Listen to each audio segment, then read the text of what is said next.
ቤተክርስቲያንና በቤተክርስቲያንና በክርስትና ታሪክ ውስጥ በጣም ወሳኝ ነገር ሆኖ ግን በጣም ቸል የተባለ አንድ ነገር አለ ብዬ አምናለሁ። እሱም ነገረ ቤተክርስቲያን የሚባለው ወይም ኤክሌሲዮሎጂ የምንለው ነገር ነው። ወይም የቤተክርስቲያን ጉዳይ ልትሉ ትችላላችሁ። በተለይም ከፍልስፍና ምርጫው የተነሳ ግለኝነት የተጠናወተው የምዕራባውያን ክርስትና ምልኡን የነገረ ቤተክርስቲያን አረዳድ አንሻፎታል ብዬ ነው ማምነው። የምዕራባውያን የፍልስፍና ተጽዕኖ የነገረ ቤተክርስቲያን አረዳዳችንን የሆነ ችግር አምጥቶበታል። በክርስቶስና በመስቀሉ ላይ አተኩሮ የመስቀሉ ተግባራዊ ወይም ተገብሯዊ ፋይዳ የሚገለጥበትንና የሚተገበርበትን ምህዳር ቸል ይላል። በመስቀሉ ላይ እንዲሁም በመስቀሉ ተግባራዊ ፋይዳ ላይ በጣም ያተኩራል፣ ግን ምህዳሩን የቤተክርስቲያንን ጉዳይ ትንሽ ቸል ያለ ይመስለኛል። አንድ የቤተክርስቲያን ታሪክ ተማሪ ወዳጄ ስሙን አልጠራውም እዚህ ውስጥ አለ። የ16ኛው መቶ ክፍለ ዘመን ሐዳሲያን ሳይቀሩ በሌሎች በብዙ ጉዳዮች ዙሪያ ንቅናቄ ሲፈጥሩ ነገረ ቤተክርስቲያንን ግን ባላይ ያልፈውታል ሲል ትችቱን ሰንዝሮልኛል። የኢትዮጵያ ክርስትናም ከሀገረኛው ማህበራዊ እሴቱ ተፋቶ አያቱና አባቱ ከሚሆነው ከምዕራባውያን የግለኝነት ክርስትና የቀዳውን ብሂል ይዞ ሲንገታገት በገጠመው ውልቃት ምክንያት ተንገራግጮ አንጎልፋቶ አድርጎ ሊቆም አንድ አርብ የቀረው ይመስላል። አንድ ወዳጄ ተዋት ተፈጥሯዊ ሞቷን ትሙት የኢትዮጵያ ቤተክርስቲያን ባለው ባለስማማም ጽኑ ህሙማን ክፍል አይሲዩ ውስጥ እንደምትገኝ ግን አልክድም። ምናልባት ጨርሶ የልብ ምቱ ቆሞ ምውት የሆነ ህይወት እንዳንጀምር ከሚያስፈልጉን አስቸኳይ እርዳታዎችና አንዱና ዋነኛ የነገረ ቤተክርስቲያን ህዳሴ ወይም የነገረ ቤተክርስቲያን እሳቢያችንን ማደስ ነው ብዬ አምናለሁ። የነገረ ቤተክርስቲያን ተሐድሶ የዘመኗ ቤተክርስቲያን ሲፒአር ነው ብዬ አምናለሁ። ሲፒአር ካርዲዮፑልሞናሪ ሪሰሴሽን ነው የሚባለው። አንድ ሰው ሊሞት እስትንፋሱ ሊቆም ካርዲያክ አሬስት ሊያጋጥመው ሲል ይሄ ደረቱ ላይ አድርገው የሚሰጡት እርዳታ ነው። በጣም ነፍስ አድን፣ ምናልባት ያ ሰው ነፍሱ ይተርፍ ከሆነ የሚደረግለት አይነት እርዳታ ነው። በ16ኛው መቶ ክፍለ ዘመን በመበስበስ ላይ የነበረው ክርስትና እንደገና እንዲነቃቃ የነ ሉተር ጽድቅ በእምነት ብቻ ጀስቲፊኬሽን ባይ ፌዝ አሎን መገለጥና እንቅስቃሴ ጠቃሚ የነበረውን ያህል በዚህ ዘመን የነገረ ቤተክርስቲያን ተሐድሶ ያስፈልገናል የዛን ያህል።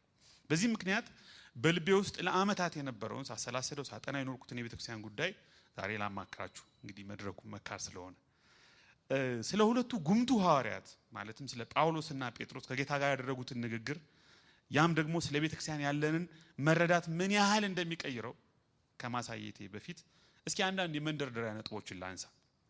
የመጀመሪያውም እንደ መሰረት ማየው አንድ ሰው የመንፈሳዊ ህብረት ምንነትና መሰረት ለመረዳት አስቀድሞ የአምላክን ማንነትና ባህሪ ማወቅ አለበት ብዬ ነው የማስበው። ምክንያቱም የሁሉ መንፈሳዊ ነገር ሁሉ ምንጭ እሱ ነውና። ህብረት ከእግዚአብሔር ባህሪ የመነጨ ነገር ነው። በአጽናፍ ዓለም ውስጥ የሚታየው መተሳሰር ራሱ ከእግዚአብሔር ማንነት የተቀዳ ነው። ይኸውም የእግዚአብሔር ህብራዊ አምላክ መሆን ነው። ኮሚዩናል ጋድ መሆኑ እግዚአብሔር ራሱ ማንነቱ ህብራዊ አምላክ ነው። ስለዚህ በአጽናፍ ዓለም ውስጥ የሚንጸባረቀው የሚታየው ነገር ሁሉ ከዚህ ከእግዚአብሔር ማንነትና ባህሪ የተቀዳ ነው ማለት ነው። በፍጥረት ውስጥ የምናየው ፍጹም የሆነ የእርስ በርስ መደጋገፍና ጥገኝነት ራሱ የአምላክ ህብራዊ ማንነት ነጸብራቅ ነው። ህብረት የፍጥረት ቀመር ነው። አንዱ ባንዱ ውስጥ ተሰናስሎና ተሸምኖ በህብር መኖር አምላካዊ ሞዴል ወይም ኩዊንቲሴንሻል ፕሮቶታይፕ ነው። እግዚአብሔር በህብረት በፍቅር ለዘላለም የሚኖር ነው። አንድም ሶስትም አምላክ ፍጥረት በሶስቱ አካላት መካከል ያለው ጥልቅ ፍቅርና ውህደት የወለደው ህልውና ነው። ፍጥረት ራሱ በሶስቱ አካላት ውስጥ ያለውን ጥልቅ ህብረትና ፍቅር ኦቨርፍሎ ኦፍ ዘ ላቭ ኦፍ ጋድ ያመጣው ውጤት ነው። ፍጥረት ራሱ በሶስቱ አካላት መካከል ያለው ጥልቅ ህብረት ፍቅር ያመጣው ነገር ነው ማለት ነው።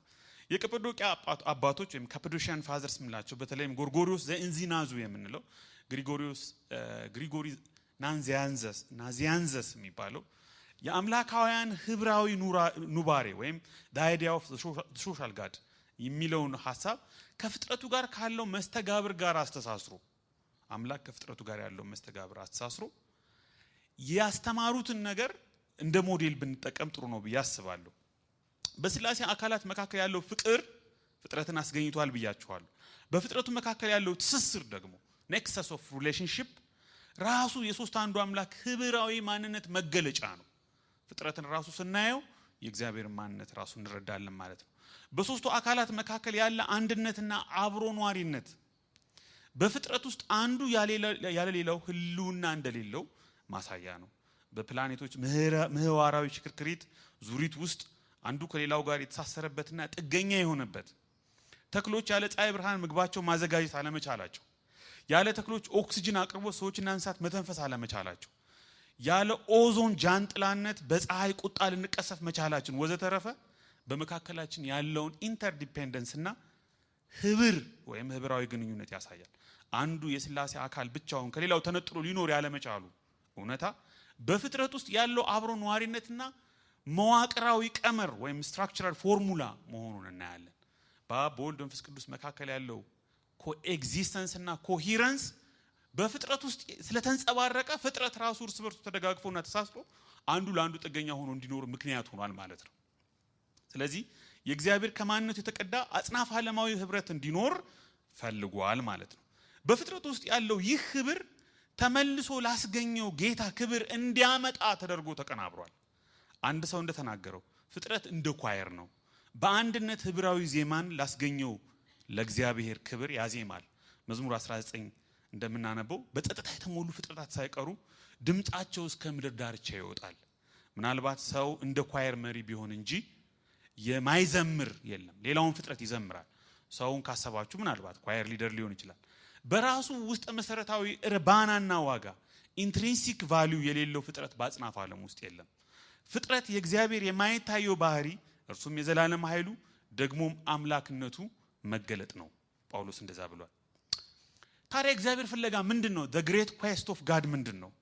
መጽሐፍ ቅዱስ ቢጨመቅ በዋናነት የእግዚአብሔርን አንድ የባህሪውና የክብሩ መገለጫ የሆነ የሱን መልክና ምሳሌ የያዘ ልዩ አካልን እሱም ሰውን ፍለጋ የሚተርክ መጽሐፍ ነው።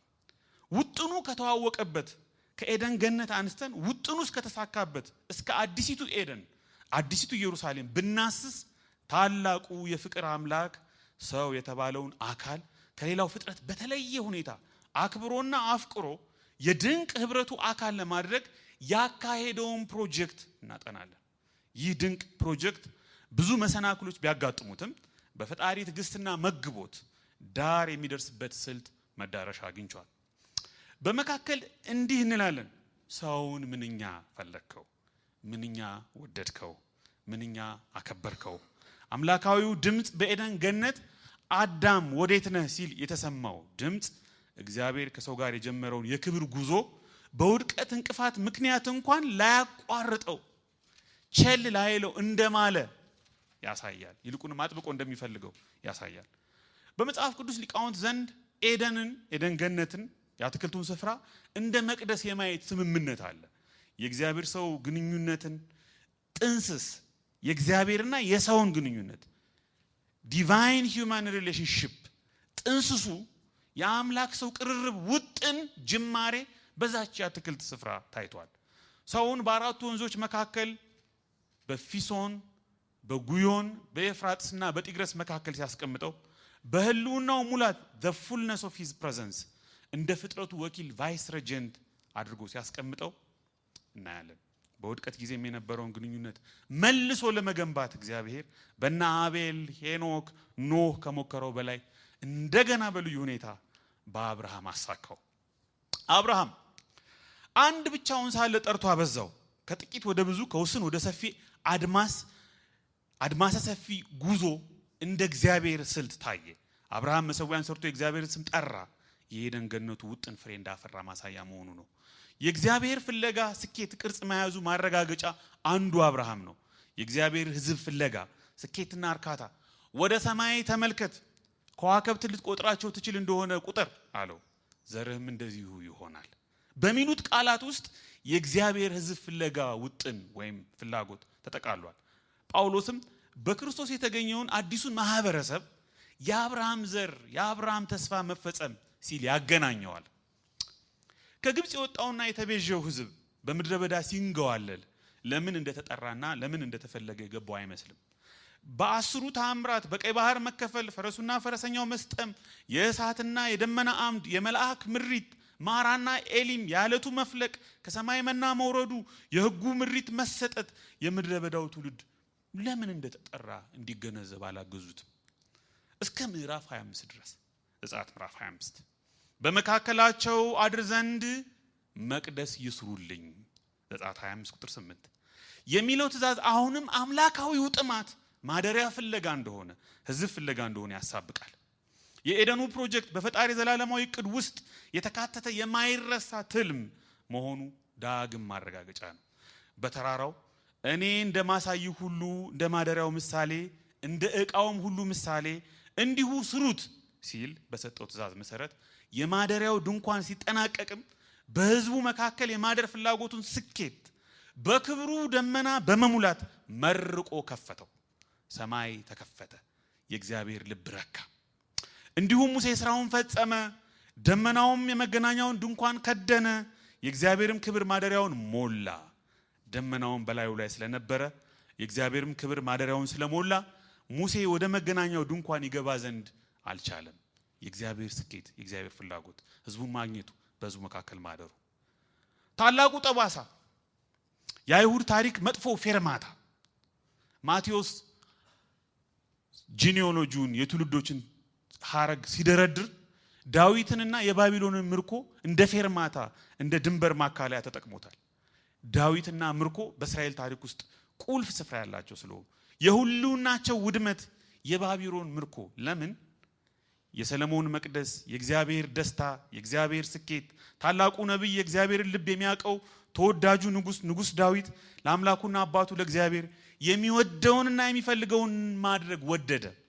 ጠላቶቹን ላንበረከከለት ወርቃማውን የእስራኤልን ዘመን የሰጠውን ከረኝነት አንስቶ ታላቅ ንጉስ ያደረገውን ጌታ ምን በጣም ያስደስተዋል? መልሱ ምን ቢሆን ጥሩ ነው? መቅደስ፣ ቤተ መቅደስ፣ የኤደኑ ፕሮጀክት መመለስ። ዳዊት ባይሰራውም በልጁ በሰለሞን የተሰራው ቤተ መቅደስ አንዳንድ ጊዜ ከጥንቱ ዓለም ሰባቱ ድንቆች አንዱ ተደርጎ ይቆጠራል።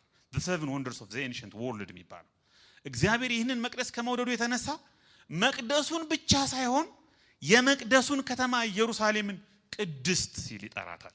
ሰለሞን መቅደሱን ሰርቶ ሲያጠናቅቅ ልክ በሙሴ ድንኳን እንደሆነው የእግዚአብሔርም ክብር የእግዚአብሔርም ቤት ሞልቶት ነበርና ካህናቱ ወደ እግዚአብሔር ቤት መግባት አልቻሉም። እንደ ዓለማቱ መናገሻ ከተማ ጌታ በመቅደሱ በመገኘት ከሕዝቡ ጋር የፈለገውን ህብራዊ ውህደት አገኘ። ኢየሩሳሌም ከመቅደሱ የተነሳ የህልውናው መናገሻ ከተማ ሆነች። ሆኖም ግን በባቢሎን ምርኮ ሳቢያ የሕዝቡም ቅስም ተሰበረ። የአምላክ ሰው ህብረት ታጎለ፣ የእግዚአብሔርም ህልም ጨነገፈ።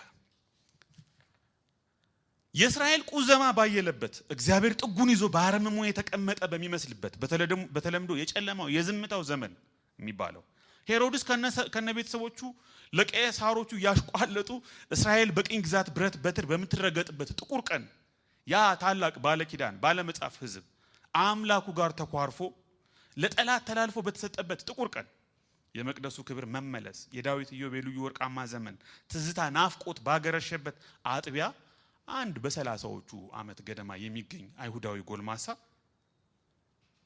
ሄሮድስ አይሁድን ደልሎ ለመግዛት እንዲመቸው ባደሰው ቤተ መቅደስ አጠገብ ቆሞ ለ600 ዓመታት ሰምተውት የማያውቁትን ትንግርት ተናገረ። እንዲህ ሲል ይህን ቤተ መቅደስ አፍርሱት፣ በ3 ቀን አስነሳዋለሁ አላቸው። ስለዚህ አይሁድ ይህ ቤተ መቅደስ ከ46 ዓመት ጀምሮ ይሰራ ነበር፣ አንተስ በ3 ቀን ታስነሳዋለህ አሉት። ቁልፉ ቃል መቅደስ ነው። ቁልፉ ነገር አስነሳዋለሁ ነው። አሁን በደካማ ጎናቸው መጣ፣ በቁስላቸው መጣ፣ በታሪካዊ ጠባሳቸው መጣ። የብዙዎችን ትኩረት የሳበ ንግግር ወንጌላዊው ዮሐንስ የሰጠው ኮሜንት ግን እንቆቅልሹን የፈታ ነበር። እርሱ ግን ስለ ሰውነቱ ቤተ መቅደስ ይል ነበር። ከዓመታት የዝምታና የቁዘማ ወቅቶች በኋላ የእግዚአብሔር የመቅደስ ፕሮግራም የአምላክ ሰው ግንኙነት ትልም ማንም ሊገምተው በማይችለው ታላቅ ከፍታ ተመርቆ እንደሚከፈት አመላከተ።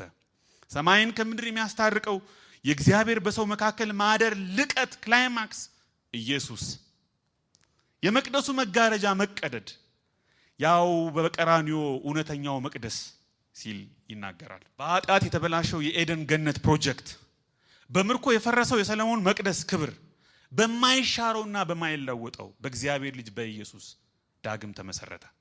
የእግዚአብሔርን ናፍቆትና እቅድ የሚያሳካው የማይናወጠው ዘላለማዊ መቅደስ ኢየሱስ። የሁለቱ ሐዋርያት ወግ በአዲስ ኪዳን ውስጥ የጴጥሮስንና የጳውሎስን ያክል ተጽዕኖ ፈጣሪ ሐዋርያት ይኖራሉ ብሎ ማሰብ ከባድ ነው። ኢየሱስ ከነዚህ ሁለት ሐዋርያት ጋር ያደረገው ንግግር አንድ እውነታን አጉልቶ ያሳያል። ኢየሱስና ጴጥሮስ ሰዎች የሰው ልጅ ማን እንደሆነ ይሉታል። ማቴዎስ ምዕራፍ 16 ከቁጥር 13 እስከ 18 ሰበር ጥያቄ ሁሉንም ሐዋርያት ያሳተፈ። ኤልያስ፣ ኤርሚያስ ከነቢያት አንዱ መጥምቁ ዮሐንስ ነህ የሚሉም አሉ። መጥምቁ ዮሐንስ በዛው ሰሞን የነበረ ሰው ነው። ምናልባት ከተሳታፊ ተማሪዎች ውስጥ ሰነፉ ተማሪ ሊሆን ይችላል መጥምቁ ዮሐንስ ነው ብሎ የተናገረው። የኢየሱስ ጥያቄ ሲቀየር ግን ዝምታ የሰፈነ ይመስላል። ኢየሱስ ጥያቄውን ቀየረው። እናንተስ እኔን ማን እንደሆንኩ ትላላችሁ? አሁን እነሱ ተጠየቁ። የመጀመሪያው ሐሜት ነው የሚመስለው። የሰው ልጅ ሰዎች ማን ይሉታል ሲል ገሌ ይሉሃል፣ እንዲህ ይሉሃል፣ እንደዚህ ይሉሃል ሲንጫጩ ነበር፣ ሲሳተፉ ነበር። እሺ እናንተ እኔን ማን ትሉኛላችሁ? ኢየሱስን የማወቅ ትክክለኛ ማንነቱን የመረዳት ትክክለኛ ጥያቄ ኢየሱስ ሰነዘረ። ይህ ጥያቄ በዋናነት ስለ ኢየሱስ ማንነትና መሲሐዊ ተልእኮውን የሚያመለክት ቢመስልም በጴጥሮስና በኢየሱስ መካከል የሚቀጥለው ቀጥሎ የሚመጣው ንግግር ግን ሌላ አንድ ልዩ መገለጥን ወደ ብርሃን አውጥቶ ያሳያል። ስምዖን ጴጥሮስ መልሶ ኢየሱስና ጴጥሮስ ላይ አንተ ክርስቶስ የሕያው እግዚአብሔር ልጅ ነህ አለ። ኢየሱስም መልሶ እንዲህ አለው፣ የዮና ልጅ ስምዖን ሆይ በሰማያት ያለው አባቴ እንጂ ስጋና ደም ይህንን አልገለጠልህ። ይሄ ድንቅ መገለጥ ነው። መሲሐዊ መገለጥ ነው። የእግዚአብሔር ልጅ መገለጥ ነው። መለኮታዊ መገለጥ ነው። ሰማያዊ መገለጥ ነው። ጴጥሮስ ኢየሱስን ያስደነቀ ሰማያዊ መገለጥ ተናገረ። በኢየሱስ ማንነት ጥያቄ ውስጥ መሲሐዊ ማንነቱና የእግዚአብሔር ልጅነቱ ጎልቶ ታየ። ጌታም በዚህ መገለጥ ላይ የሚገነባ ተልእኮውን ለመጀመሪያ ጊዜ ተናገረ። ይኸውም ቤተክርስቲያን ቤተክርስቲያኔ ማይ ቸርች። አዎ ከጴጥሮስ አስደናቂ መገለጥ በኋላ በኢየሱስ ልብና ተልእኮ ውስጥ ያለው የቤተክርስቲያን ጉዳይ ይፋ ወጣ። እኔም እልሃለሁ ጴጥሮስ አንተ ጴጥሮስ ነህ፣ በዚህች ዓለት ላይ ቤተክርስቲያኔን እሰራለሁ። ማይ ቸርች የገሃነም ደጆችም አይችሏትም። ጳውሎስ ሁለተኛው ሐዋርያ የደማስቆ መንገድ ዛሬ ድረስ እንደ ተአምራዊ ለውጥ መገለጫ ዘይቤያዊ ቋንቋ ነው። this is a Damascus road ይባላል። ይሄ ነገር ደማስከስ ሮድ ነው የሆነልህ፣ ህይወትን ቀይሮታል ይባላል። ጳውሎስ በደማስቆ ጎዳና ከተገለጠለት ብርሃን የተነሳ ጌታ ሆይ ማን ነህ? የጴጥሮስ ጊዜ ግን እኔ ማን ነኝ ነው ጥያቄው። አሁን ግን እዛኛው ላይ ኢየሱስ ነው ሐዋርያቱ እኔ ማን ነኝ የሚላቸው፣ እዚህኛው ላይ ጳውሎስ ነው ኢየሱስን ጌታ ሆይ ማን ነህ። ሁለቱም ጥያቄ የኢየሱስ ማንነት ጥያቄ ነው፣ አቅጣጫው ቢለያይም። ሐዋርያ ሥራ ምዕራፍ 9 ከቁጥር 3 እስከ 5 ያለውን ብታነቡ የጴጥሮስ ጊዜ ኢየሱስ ራሱ እኔ ማን ነኝ ብሏል። አሁን እዚህ ግን ጳውሎስ ራሱ ማን ነህ ይላል። ውጤቱ ግን ተመሳሳይ ነው። በሁለቱም ስፍራ ለተነሳው የኢየሱስ ማንነት ጥያቄ የተሰጠው መልስ አንድ አይነት ነው፣ ቤተክርስቲያን። እርሱም አንተ የምታሳድደኝ እኔ ኢየሱስ ነኝ፣ የመውጊያውን ብረት ብትቃወም ላንተ ይብስብሃል። የምታሳድደኝ እኔ ኢየሱስ ነኝ። ጴጥሮስ ደግሞ አንተ የሕያው የእግዚአብሔር ልጅ ክርስቶስ ነህ። እዚህ ጋር ደግሞ የምታሳድደኝ ኢየሱስ ነኝ። የጴጥሮስ ጊዜ በዚህ ዓለት ላይ ቤተክርስቲያንን ማይ ቸርች ገነባሉ። የጳውሎስ ጊዜ የምታሳድደኝ ኢየሱስ ነኝ። ጳውሎስ ምንድነው የሚለው? ማን ነው ማሳደደው? የቤተክርስቲያን አሳዳጅ ነበርኩ፣ የእግዚአብሔርን ቤተክርስቲያን አሳድድ ነበር ብሎ ተናግሯል። ቤተክርስቲያንን እያሳደደ ያለ ኢየሱስ ክርስቶስ ምን እኔን ነው የምታሳድደኝ አለው። እዛኛው ላይ የኔን ቤተክርስቲያን ገነባለሁ ይላል፣ እዚህኛው ደግሞ እኔን ነው የምታሳድደኝ። እዛኛው ላይ ማይ ሚል ፕሮናውን ነው፣ እዚህ ደግሞ ጭራሽ ሚ ኢት ኢዝ ሚ በቃ እኔ ነኝ። እኔን ነው የምታሳደው የሚለው የኢየሱስ ክርስቶስ ንግግር ጳውሎስን በኢየሱስና በቤተክርስቲያን መካከል ያለውን ድንበር ኢማጂነሪ ባውንድሪ ቤተክርስቲያንን ማሳደድ እኔን ማሳደድ ነው የሚለው ሐሳብ ልቡን እንደሰነጠቀው አያጠራጥርም። ራሱን ከቤተክርስቲያን ጋር ፍጹም አንድ አድርጎ ከዛ በኋላ የሚኖረውን የጳውሎስን ሕይወትና አገልግሎት የሚቀይር መገለጥ ኢየሱስ ሰጠው፣ ሪቮሉሽነሪ የሆነ። በዚህ ምክንያት ጳውሎስ ብቻ የሚጠቀመው የቤተክርስቲያን መገለጫ ተፈጠረ። ጳውሎስ ብቻ አዲስ ኪዳን ውስጥ ጳውሎስ ብቻ የሚጠቀመው አንድ ድንቅ የቤተክርስቲያን መገለጫ አለ። የክርስቶስ አካል የሚል ቦዲ ኦፍ ክራይስት። ጳውሎስ ከሚያልፍበት ብዙ መከራ በላይ እለት እለት የሚያሐሰበው የቤተክርስቲያን ጉዳይ እንደሆነ አጽንኦት ሰጥቶ የሚናገረው የቤተክርስቲያን መገለጥ፣ የቤተክርስቲያን ራእይ፣ የቤተክርስቲያን ማንነት በዛ በደማስቆ ጎዳና ከኢየሱስ ክርስቶስ ጋር ተቆራኝቶ ስላየው ነው። ቤተክርስቲያን የክርስቶስ አካል ብሎ መጥራት የጳውሎስ ልዩ ቋንቋ ነው። በቤተክርስቲያንና በክርስቶስ መካከል ያለውን ጥልቅ ውህደት ወይም መሸመን ኢንተርዊቭኒንግ የሚገልጽበት ድንቅ ስነ መለኮታዊ ሐረግ ነው። ሙሽራ፣ እጮኛ፣ ቤተሰብ፣ ህንፃ፣ እርሻ፣ አንድ አዲስ ሰው የሚሉ የተለያዩ መገለጫዎች ወይም ሜታፎሮች ከሚገልጹት በላይ የክርስቶስ አካል የሚለው ሐሳብ ከባድ ነው። እኛ ሁላችን አንድን መንፈስ ጠጥተን በአንድ አካል የተደረግንበት ሚስጥር ድንቅ ነው። ብልቶች ሁሉ በጅማት ማሰሪያ ተጋጥመን አብረን የሆንበት ሚስጥር ድንቅ ነው። ክርስቶስ ራሱን ሳያገል የአካሉ አካል ሆኖ ከኛ ጋር አብሮ የሆነበት ሚስጥር ድንቅ ነው። አካል ሁሉ በመመገብና በመንከባከብ አቅርቦቶችን ሁሉ በማደል ያ ጌታ የአምላክ ሰው ህብረትን ሞዴል በላቀ ደረጃ እንደገና እውን ያደረገበት መንገድ ይህ ነው። ሐዋርያው ጳውሎስ የእግዚአብሔር ከህዝቡ ጋር በህዝቡ መካከል የሚያድርበት መቅደስ እውነታ እኛ ራሳችን መሆናችንን በልዩ ልዩ ስፍራዎች ተናግሯል። ለምሳሌ አንዳንድ ጥቅሶች እኛ ብዙዎች ስንሆን አንድ ስጋ ነን። አይሁድ ብንሆን፣ የግሪክ ሰዎች ብንሆን፣ ባሪያዎች ብንሆን፣ ጨዋዎች ብንሆን እኛ ሁላችን በአንድ መንፈስ አንድ አካል እንድንሆን ተጠምቀናል። ሁላችን አንዱ መንፈስ ጠጥተናል። እናንተ የክርስቶስ አካል ናችሁ፣ እያንዳንዳችሁም ብልቶች ናችሁ። ወይስ ስጋችሁ ከእግዚአብሔር የተቀበላችሁት በእናንተ የሚኖረው የመንፈስ ቅዱስ ቤተ መቅደስ እንደሆነ አታውቁ? እኛ የሕያው እግዚአብሔር ቤተ መቅደስ ነንና።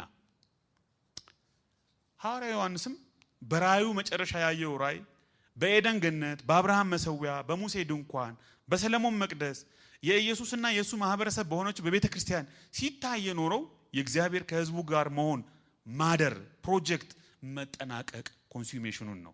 አዲስቱ ኢየሩሳሌም ራእይ ምዕራፍ 21 ላይ የቤተ ክርስቲያንና የእግዚአብሔር የህልውናው መናገሻ ሆና የእግዚአብሔር የህልውናው መናገሻ መጠናቀቅ፣ የክብሩ መገኘት፣ በህዝቡ መካከል ማደር እውነታ ሆና ተገልጣለች። በሐዋርያት ሥራም ሆነ በአጠቃላይ በቤተክርስቲያን ታሪክ ውስጥ የጥንቷን ቤተክርስቲያን ጨምሮ ነገረ ቤተክርስቲያን ወይም ኤክሌሲዮሎጂ ትልቅ ስፍራ የተሰጠው ፈዋሽ መድኃኒት ነው። አብሮ መብላት፣ ማዕድ መቁረስ፣ አገልግሎት፣ እውነተኛ ህብረት የማንነታቸው መገለጫዎች ነበሩ። እስኪ ወደ ሲፒአሩ ልምጣ። ቅድም ያልኳችሁ ካርዲያክ አሬስት ሲያጋጥመው አንድ ሰው የሚሰጠውን ሪሜዲ የሚመስል ነገር አሁን ላለን የቤተ ክርስቲያን ብዙ ችግሮች ምናልባት መድኃኒት ሊሆኑ የሚችሉትን ነገሮች ትንሽ ልጠቁ። አንድ ሰው እንደተናገረው በኤፌሶን መልእክት ውስጥ ቤተክርስቲያን እንደ አንድ እግዚአብሔር የሚሰራባት የአዲሱ ፍጥረት እውነታ ንቁ ሞዴል ናት። the small working model of the new creation ይላታል። ዛሬ የሚታየው ነገር ተቃራኒ መሆኑ ያሳዝናል። በዚህ ዘመን ቤተክርስቲያን የሚያውቁና ትክክለኛውን ራእይ የተረዱ ሰዎች ብዙ አይመስሉም። አንድ ጓደኛዬ ቤተክርስቲያን ተጠልፋለች ይላል። አገልግሎት ልክ እንደ ሆሊውድ ተዋንያን በጥቂት ብልጣብልጥ ኮከቦች ቁጥጥር ስር ወድቋል። እንደ ፕሪሚየር ሊግ ጥቅሞች፣ ፕሪሚየር ሊግ ስል ደግሞ አሁን ጨዋታ ስላለ አስታወስከኝ ብላችሁ አንዳንዶቻችሁ እንዳትወጡ የምጠረጥራችሁ ሰዎች ስላሉ ነው። እንደ ፕሪሚየር ሊግ ጥቂቶች እየተጫወቱ ሚሊዮኖች ተመልካች፣ ጥቂት ሐኪሞች ብቻ ሆነው አብዛኛው ተመላላሽ ታካሚ የሆኑባት፣ መለያየት የቤተ ክርስቲያን መልክ የሆነባት፣ ጥቂት ለማይባሉ የገቢ ማስገኛ የኑሮ መደጎሚያ ጭስ አልባ ኢንዱስትሪ የሆነች ህይወታዊ ቡድን ሳትሆን አባላት ማምረቻ ድርጅት የሆነች አርነል ሞትዝ ስለ ኢትዮጵያ ክርስትና እንዲህ ብሎ ተናግሯል። እንደ እንስራ ውስጥ ውሃ ናችሁ። አንድ አገልጋይ መጥቶ ይነጠናል። አገልጋዩ ሲሄድ ግን ውሃው ተረጋግቶ ቦታው ላይ ይቀጥላል። ለውጥ ግን የለም። ከስፍራችን ፈቀቅ አንልም። የተዋቡ ትልልቅ ህንጻዎችን ለመገንባት እንሮጣለን። በሚሊዮኖች አውጥተን መድረክ እናሳምራለን። የሙዚቃ ሪከርድ ስቱዲዮዎችን የሚያስንቁ በእንግሊዝ በሆሊውድ ያሉ በአሜሪካ ያሉ ስቱዲዮዎችን የሚያስንቁ ጭስና መብራት ያሸበረቁ መድረኮች፣ ቀረጻዎችና ማስታወቂያዎች ወዘተረፈ። ግን ህብራዊው የአካሉ እውነታ የሥላሴ መገለጫ የሆነው የእግዚአብሔር ሰው ግንኙነት ያ ህብረት ያ ህብራዊ ውህደት ግን ቸል ተብሏል። ሰው ራሱ ቸል ተብሏል። ነገረ ቤተክርስቲያናችንን እንደገና እናጢን። አገልግሎትንም ህብራዊ ለማድረግ እንሞክር። ተባረኩ።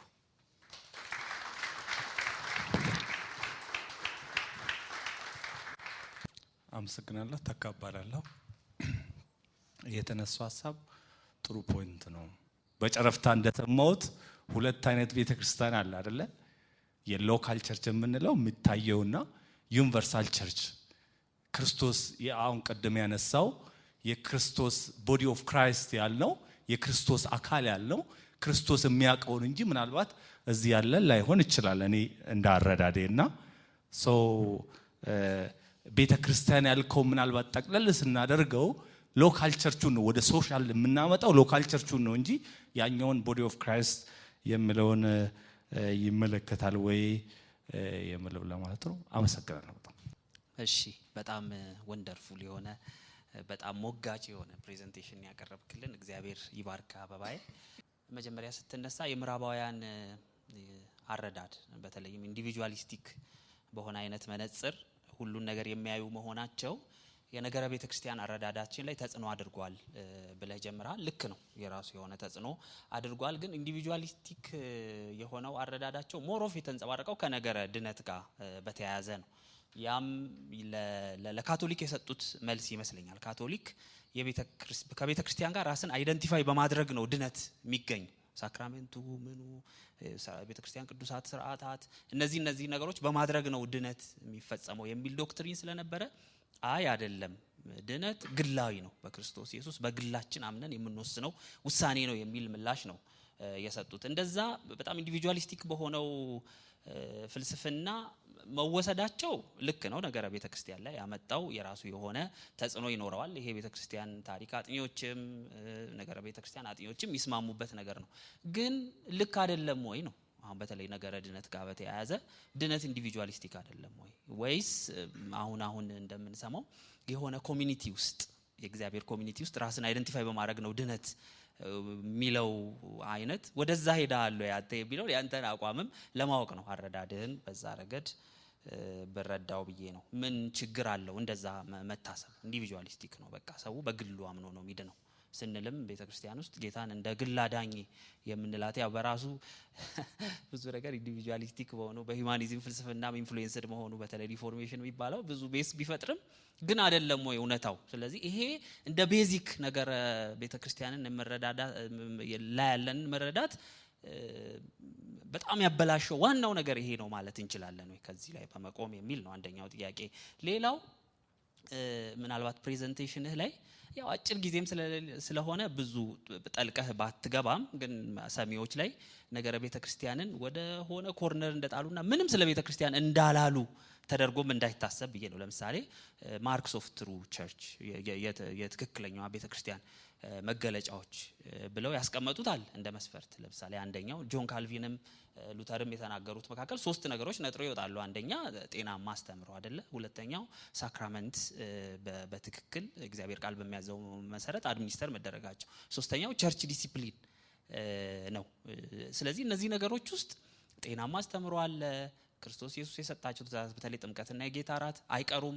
ከዛ ቸርች ዲሲፕሊን የሚባለውም የቸርች ሊደርሺፕ ስትራክቸሩንም ያመጣዋል። ስለዚህ አለ ማለት ነው የሆነ ስለ ቤተክርስቲያን የሰሩት ነገር። እንደውም ሉተር ያቀረበው በጣም ብዙ ነው፣ ወደ 7-8 መስፈርቶች ሁሉ አሉ። ኋላ ላይ የመጡትም የጤናማ ቤተክርስቲያን ማርክስ እያሉ ያወጧቸው ብዙ ነገሮች አሉ። ስለዚህ የሰሩት ነገር አለ። አንተ የነገረ ቤተክርስቲያን አረዳዳችን በምዕራባውያን ኢንፍሉዌንስድ በመሆኑ ችግር ውስጥ ገብቷል። አዳሲያን እነዚህ ማርኮች ሰጥተውናልና ምንድነው የጎደለው እና እንደዛ እንድትል ያደረገው ከዚህ ላይ የምትጨምረው ነገር ምንድነው የሚለውን ማወቅ ፈልጋለሁ። መጨረሻ ጥያቄ ይሄ ነገረ ቤተክርስቲያን ታድሶ የሚል ነገር ደግሞ ብለሃል አይደል? እንዴት ነው የሚመጣው እሱ ታድሶ የሚለው ላይ ኮሜንት ብታረግ ደስ ይለኛል። በጣም ነው አመሰግነው። ቴንኪዩ በጣም ሪፍሌክሽኖች ጥያቄዎች ሞር እንድናስብ የሚረዱ ናቸው። የሆነ እኔ ውስጥ ትኩረት የሰጠሁት ነው ወይም በጣም ትልቅ ቦታ የሰጠሁትን ነገር የሆነ ፍንጭ የመስጠት ያህል ነው እንጂ በጣም ዲፕ የሆነ ብዙ ጥያቄዎች ለመመለስ ያደረኩት ሙከራ አይደለም። ግን አንድ የሆነ ክሪቲካል የሆነ ባይዘው ችግሮቻችን ነገረ ቤተክርስቲያን ብቻ አይደሉም፣ ብዙ ችግሮች ነው ያሉብን። አንዱ ነው ይሄ እና በዛ አንፃር ግን ምንድነው ያለው ችግር እንደገና ደግሞ ምን ቢሆን ይሻላል የሚለው ሐሳብ ነገር ግን አሴ መጨረሻ እንደተናገረው ካልቪንም ሉተርም ኢቭን ዝዊንግሊም ቢሆን ብዙዎቹ ስለ ቸርች የተናገሩት ነገር አለ። ሪፎርሜሽኑ ግን ፎከስ ያደረገው ነገረ ድነታዊ ነው። ነገረ ድነታዊው ሐሳብ ሞሮፍ ከዌስት ሜዲቫል ፊሎሶፊ ጋር ሰው እንዴት ነው እግዚአብሔር የሚያውቀው ከሚለው ከሂዩማኒዝም ከሪዝን አንፃር እነሱ አይ በክርስቶስ በኩል ነው፣ አይ በመስቀሉ በኩል ነው ጽድቅም ቢሆን የሚገኘው ሰው ፐርሰናሊ በክርስቶስ አምኖ ከእግዚአብሔር ጋር በሚያደርገው ግንኙነት ነው በሚል አቅጣጫ ስለሚሄዱ ምህዳር ያልኩትን ሊቪንጉን ኦኬ በክርስቶስ አመንክ ዳንክ እግዚአብሔርን አወክ እንዴት ነው የምትኖረው የሚለው ነገር ላይ ሪቮሉሽነሪ የሆኑ ነገሮች በተለይ አሁን ያስፈልጋሉ ብዬ ነው የማስበው። ሪፎርሜሽንን ስናስብ ጀስቲፊኬሽን ባይ ፌዝ ነው የምናስበው። ሪፎርሜሽኑን ስናስብ ሶላዎችን ነው የምናስበው። ግን ቸርችን በተመለከተ ይሄ አሁን የዌስቱ ክንፍ በሪፎርሜሽኑም ኢቭን ካቶሊክም ያን መስመር ይዞ የሚመጣው ከምስራቁ ከኦሪየንታሉ ከምስራቁ አንፃር ስታየው ኮሚዩናል የሆነውን ህብራዊ የሆነውን የጋራ የሆነውን ትስስር ያለበትን ነገር ትንሽ አደብዝዞታል እና ወደ ግል ሐሳብ በእግረ መንገዴ ያሰን አንዱ ጥያቄ ላይ መመለስ ለምሳሌ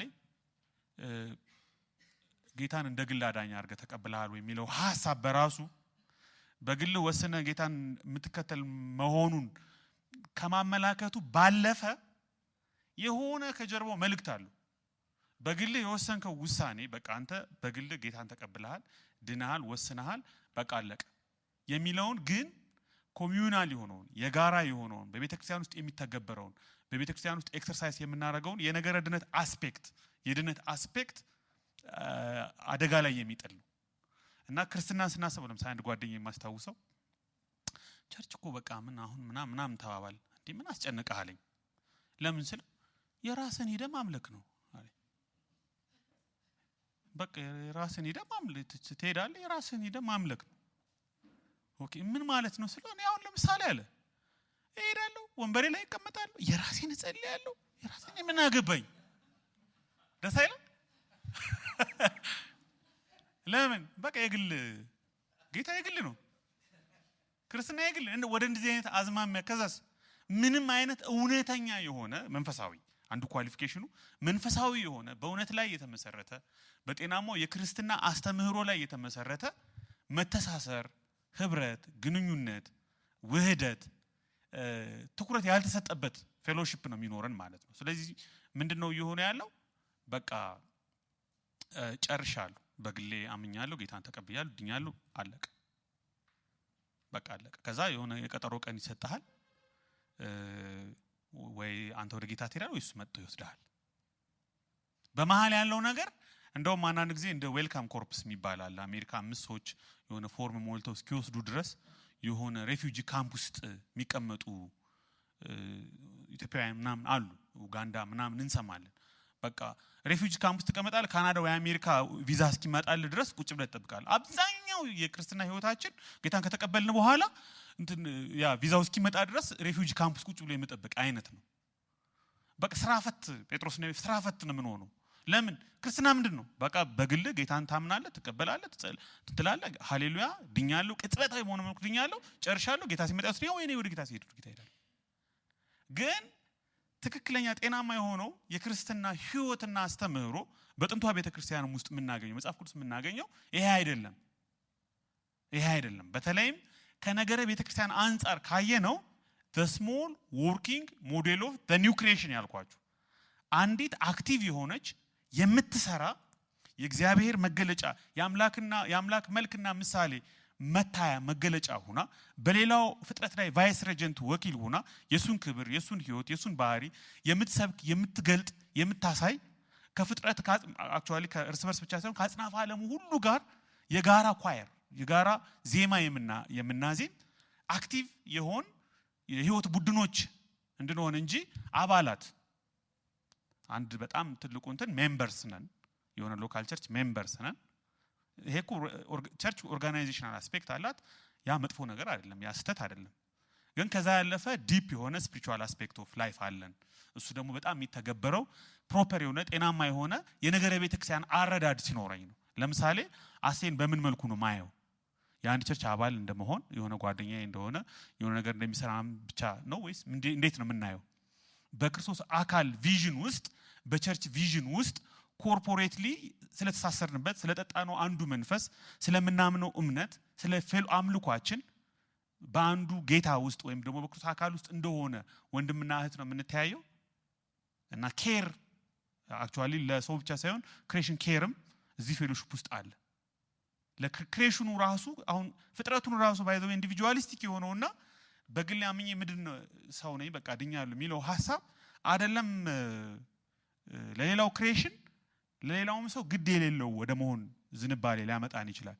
አይ ድነታችን የሚተገበረው ኮሚዩናል በሆነው በጋራ በሆነው የህይወት ልምምድ ውስጥ ነው የሚለው ግን ሪቮሉሽን ይፈልጋል ብዬ ነው ማስበው። ሎካል ዩኒቨርሳል የሚለው ሐሳብ እኔ ኤክስፕሌን ማድረገው ሎካል ቸርች የመጨረሻው ወይም ደግሞ ምናልባትም ብቸኛው የዩኒቨርሳሏ ቸርችና የክርስቶስ ህይወት መተግበሪያ መገለጫ ስፍራ ነው። በቃ ሌላ የትም ልንሄድ አንችልም። እኔ አንዱ እንደዛ ብሎኛል። እኔ ምን አገባኝ ዩኒቨርሳሏ ውስጥ አሉ ዩኒቨርሳሏ ውስጥ አሉ ምን አጥቢያ ቤተ ሎካል ቸርች። አንዱ ጋር ደግሞ ስናወራ እንዴ ከዩኒቨርሳሏ አውጥተህ ሎካሏ ውስጥ ልትከተኝ ነው እንዴ ብሎኛል። አንዳንድ ኢማጂነሪ የሆነ ቪዥን ኦፍ ዘ ቸርች ዩኒቨርሳል ቸርች አለ። ቆንጆ ነው፣ በጣም አሪፍ ነው። በመላው ዓለም ካሉ ቅዱሳን ሁሉ ጋር በአንድ ህብረት እናደርጋለን፣ አብረን እናመልካለን፣ አብረን እንኖራለን። ይሄ ጥልቅ በቃ ድንቅ መገለጥ ነው። ግን ሪያላይዝድ የሚሆነው እውን የሚሆነው ግን በሎካል ቸርች ነው። በቃ በሎካል ቸርች ውስጥ ነው።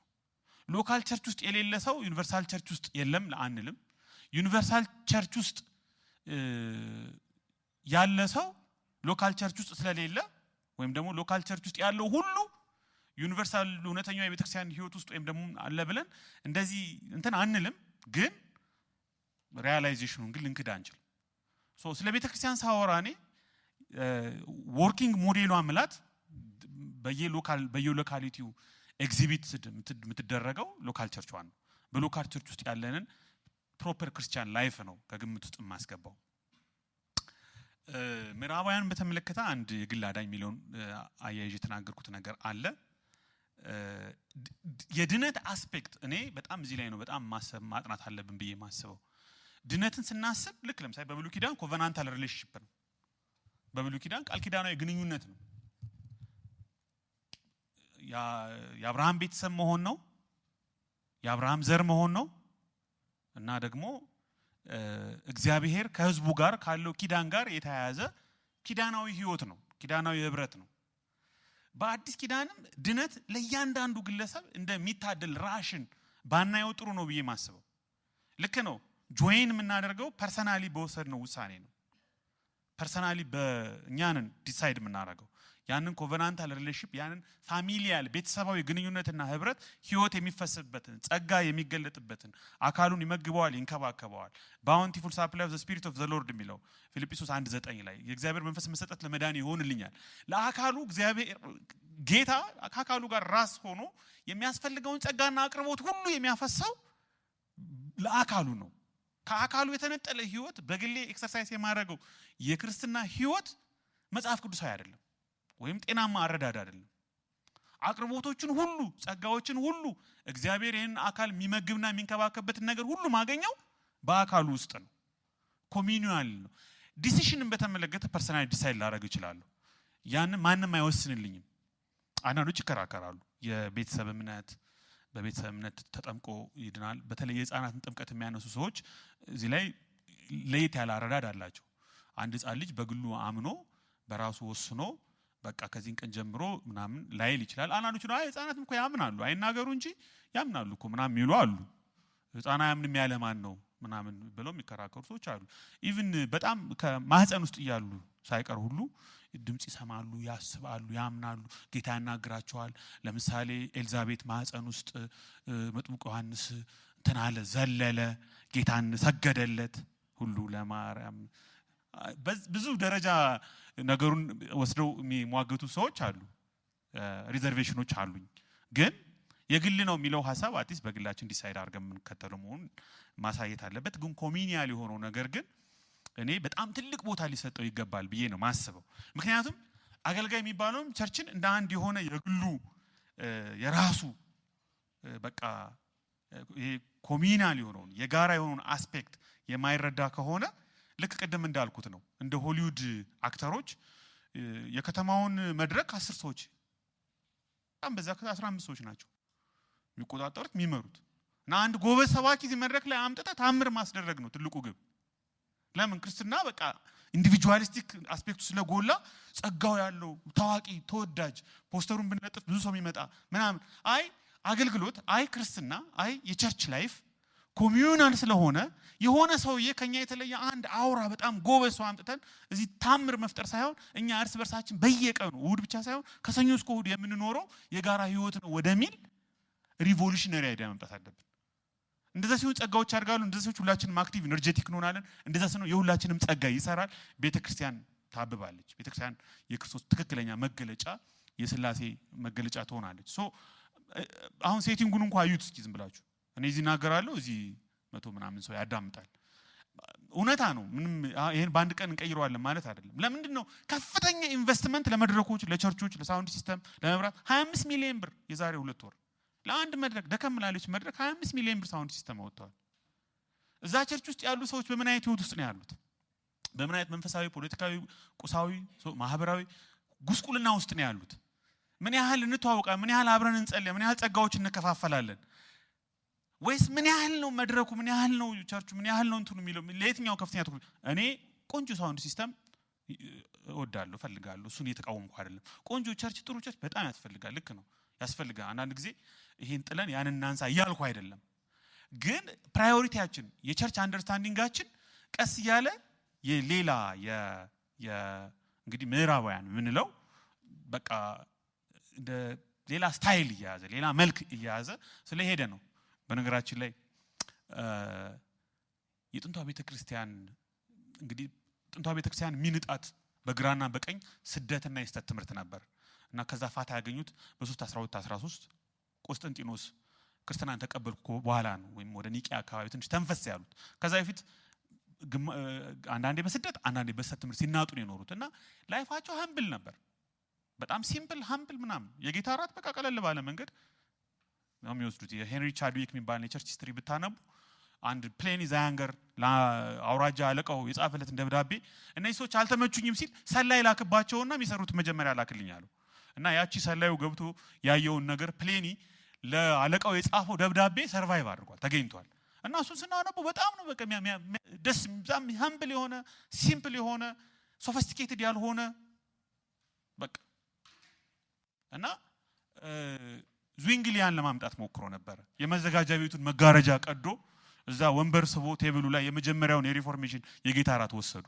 ያ እንደ ለካቶሊክና ኢቭን ለአንዳንድ እንትኖች እንደ ክህደት ነበር፣ እንደ ብሌስፌሚ ነበር፣ በጣም ጸያፍ ነገር ነበር። ለምን ያንን ክቡር የሆነውን የጌታ እራት መቅደሱ ውስጥ በቻሊስ ተደርጎ በልዩ በወርቅ ምናምን በተንቆጠቆጠ ጽዋ ምናምን የሚሰጠውን ነገር አንድ የሆነ የማዘጋጃ ቤት መጋረጃ አምጥቶ በዚህ መልኩ ሀምብል በሆነ መልኩ አደረገው።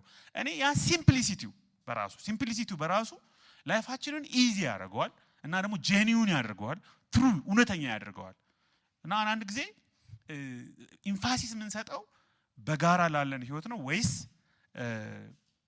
ለሌላው ነገር ነው የሚለው። ግን ማርክስ ኦፍ ዘ ቸርች ልክ ነው። አሁን ፕሮብለሙ የጠቀስካቸው የካልቪን አለ፣ ማርክ ዴቨር በኋላ ብዙ የሰራበት መጽሐፍ አለ፣ ብዙ ሰዎች የሚያውቁት የነ ሉተርን በጣም ኤክስፓንድድ ነው። እሱ ብቻ አይደለም፣ በካውንስሎች በናይሲያን ካውንስልም አራቱ የቸርች ማርክስ አሉ።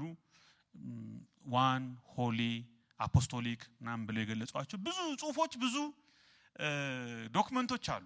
ፕሮብለሙ ግን ምንድነው? ስቲል የአምልኮ የወንጌል የአገልግሎት ስታይላችን በጣም ኢንዲቪጁዋሊዝም የተጫነው ነገር ስለሆነ እነዚህ ነገሮች አንተገብራቸውም፣ ፕሮፐርሊ አንተገብራቸውም። ለምሳሌ አንዱን እንውሰድ።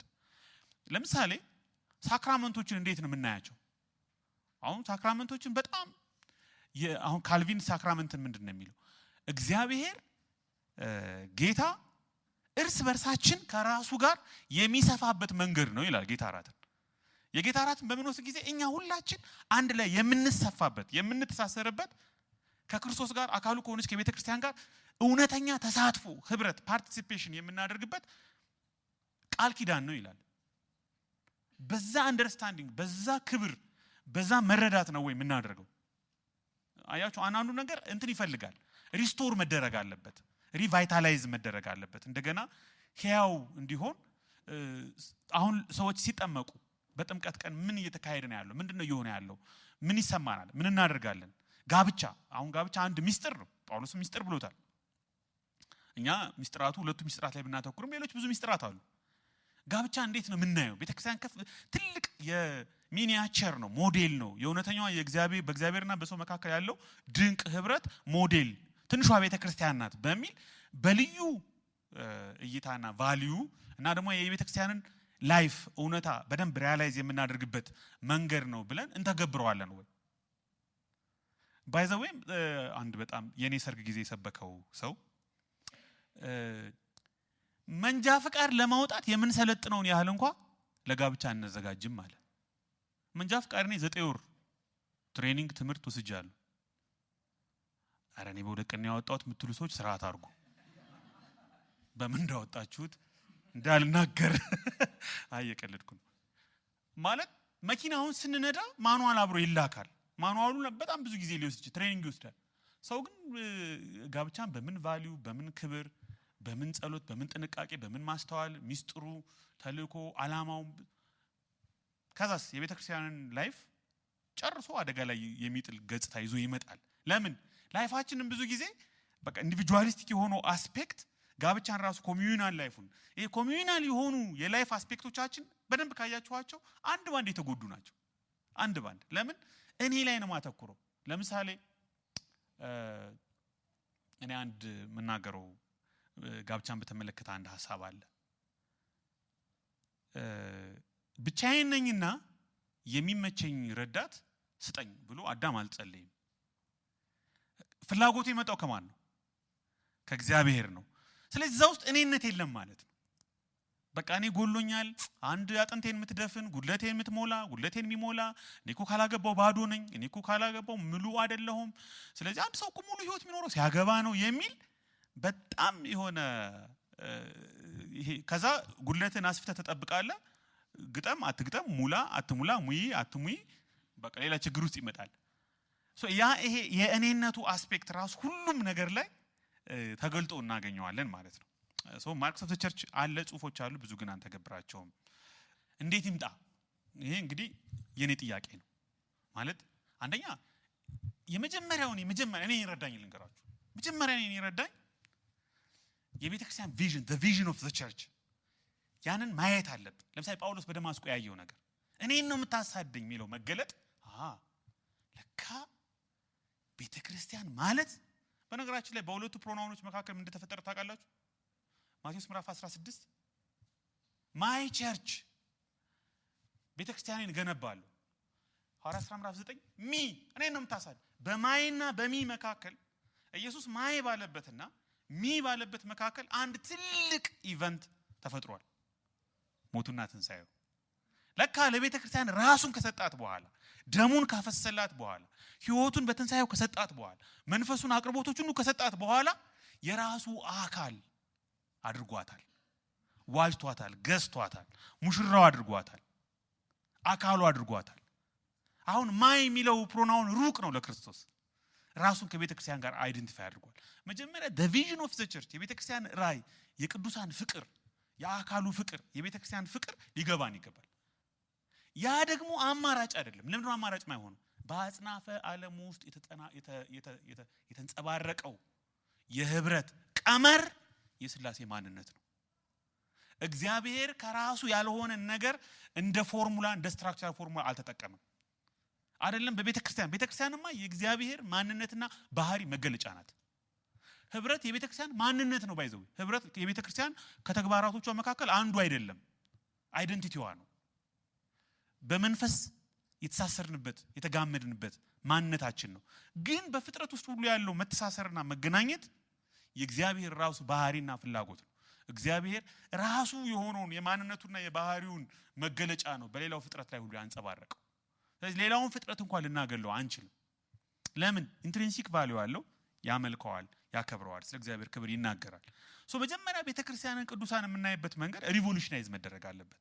ዝም ብላችሁ የእንትን ቸርች አባል አንድ ወንድም አንድ እህት እና የሆነ የፕሮግራም እንትን የኛ ኳየር ከኛ ጋር የኛ ኳየር ነው ያለችው እናንተና ቸርች ናት፣ ሙሉ ወንጌል ናት፣ ኤምኬሲ ናት፣ ሉትራን ናት ምናምን በሚል ኦርጋናይዜሽናል በሆነው አስፔክት ብቻ ቸርችን የምታውቁ ከሆነ the big vision the ultimate vision በኒው ጀሩሳሌም ኮንሱሜትድ የሚሆነውን የእግዚአብሔርን ፍለጋ the great quest ያልኳችሁ ከኤደን ገነት የጀመረው እግዚአብሔር በመካከላቸው ያድር ዘንድ የህይወት ቡድን የራሱ ማደሪያ አባት ልጅ አምላክ ህዝብ እንዲሆኑለት የመረጠው የፈለገው በእያንዳንዱ ሳይን ፖስቶች እንዳያችኋቸው በሙሴ ድንኳን ክብሩን እየገለጠ በመካከላቸው ማደሩን እየወደደው በሰለሞን መቅደስ የክብሩን ደመና እየሞላ በኢየሩሳሌም መካከል በዙ መካከል መሆኑን እየወደደው ኢየሱስ ራሱ ስለ ሰውነቱ ቤተ መቅደስ የተናገረው በኋላም በአዲስቱ ኢየሩሳሌም መጠናቀቅ እግዚአብሔር ፍጹም የህልውናው መናገሻ በሆነችው